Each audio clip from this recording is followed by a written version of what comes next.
You've been invited to dinner by Death himself. He says someone at the table is cheating the system. The invitation arrived on black parchment, the silver ink shimmering under my apartment's flickering lights.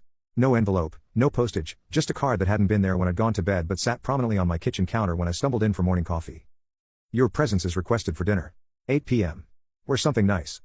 It was signed with a simple D and an address I didn't recognize. I should have been terrified. Should have called the police, reported a break-in. Instead, I felt an odd calm, like I'd been expecting this. Maybe I had.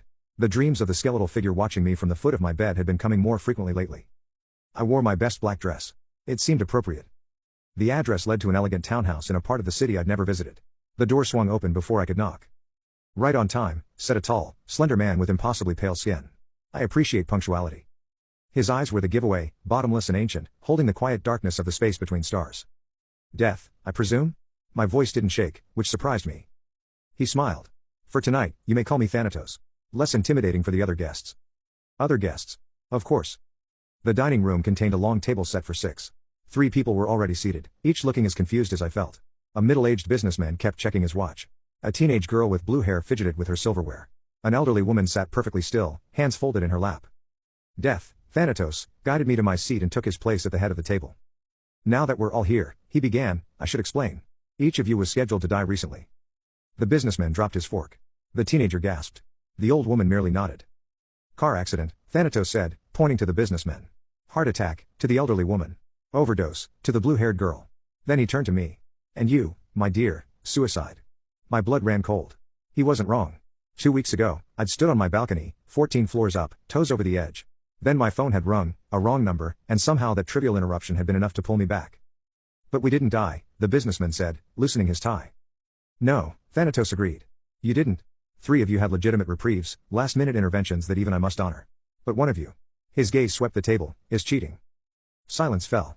The candles flickered, casting dancing shadows across bone-white china. Why gather us here? The old woman finally asked. Why not simply take the cheater? Thanatos smiled. Where's the fun in that? Besides, the rules require a fair hearing. Dinner gives us time for discovery. Servants appeared from nowhere, bringing soup, wine, salad. We ate in silence until the businessman spoke. Look, there's been a mistake. I was in a car crash, yes, but the airbag deployed. That's technology, not cheating. An airbag you insisted on having disabled last year because it ruined the line of your custom steering wheel, Thanatos replied mildly. Mysteriously re-enabled the morning of your crash. The businessman paled. The blue-haired girl cleared her throat. My friend found me. Called 911.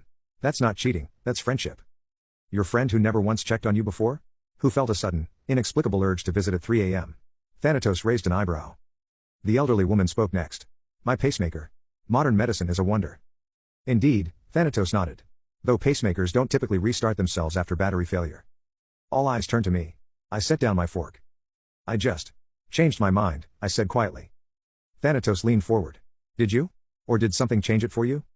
The main course arrived, perfectly cooked steaks for everyone except Thanatos, whose plate remained empty. I have a proposition, he said, watching us eat. The cheater confesses, and I take only them. Otherwise, I reclaim all of you tonight. The businessman loosened his tie further. This is insane. I demand to leave.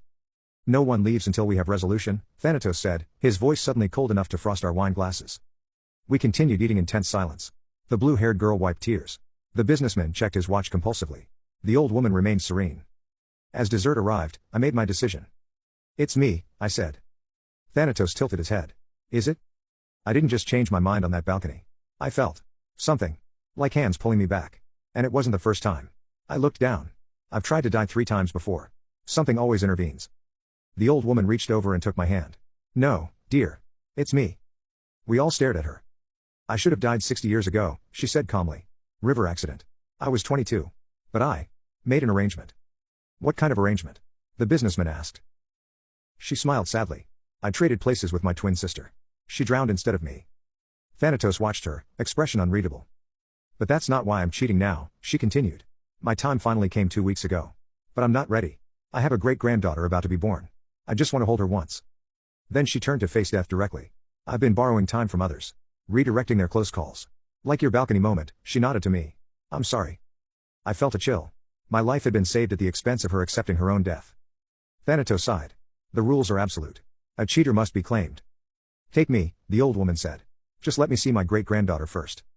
3 days, Thanatos replied after a long pause. Not 1 minute more. He stood, dinner apparently concluded. As we all rose to leave, still dazed, he caught my arm.